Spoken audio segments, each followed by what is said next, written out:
We're piecing together a timeline of a flood that killed 10 pets at District Dogs. New transcripts from D.C. officials and exclusive photos obtained by WUSA 9 show screenshots of the surveillance camera footage from inside the facility.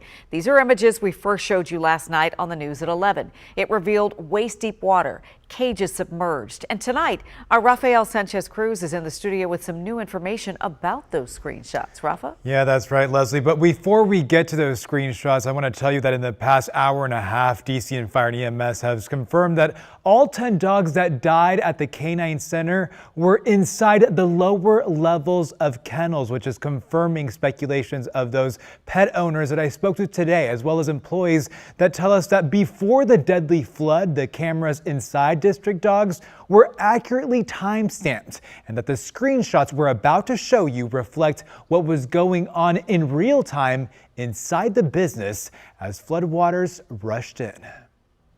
5 p.m. The surveillance video screenshot shows floodwaters rushing into the doggy daycare after the outside window gave out. 5:01 p.m. The water is seen rising in what is described as the employee break room. Meanwhile, in the boarding room, the water level is halfway up to these double-decker cages. 5 minutes after this image, 5:06 p.m., the first 911 call is made by the District Dogs manager in Montgomery County, who was witnessing the flooding from surveillance cameras according to the transcript provided by DC Office of Unified Communications. The manager telling the 911 call taker it's flooding horribly. The walls gave out.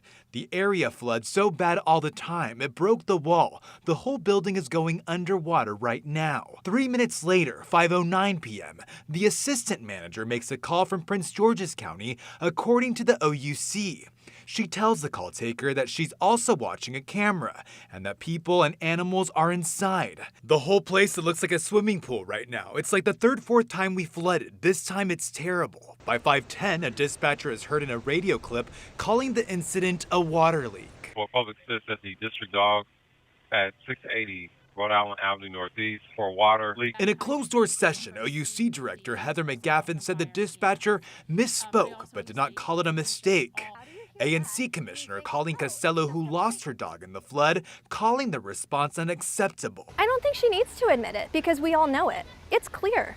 She's not going to admit culpability. 5:18 p.m. The first call is made from inside District Dogs, according to the transcripts. We are trapped in water that is above our heads. There are 6 people trapped in the water, and we have no way out. 5:20, DC Fire and EMS who were on the scene identified the situation at District Dogs. It's not until 5:22, 16 minutes after the initial 911 call, that dispatch notifies rescuers about the incident and requests assistance.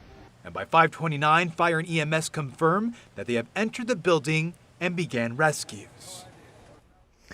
Councilmember Zachary Parker has also launched an investigation into this response at District Dogs. Tonight, his office is telling us that those findings should be out by the end of the week, Leslie. There's so many people waiting to find out what else they can learn from this investigation. Rafa, thank you. Of course, you can count on WUSA 9 to continue pushing for transparency in this tragic situation. So look for updates on air and on WUSA9.com.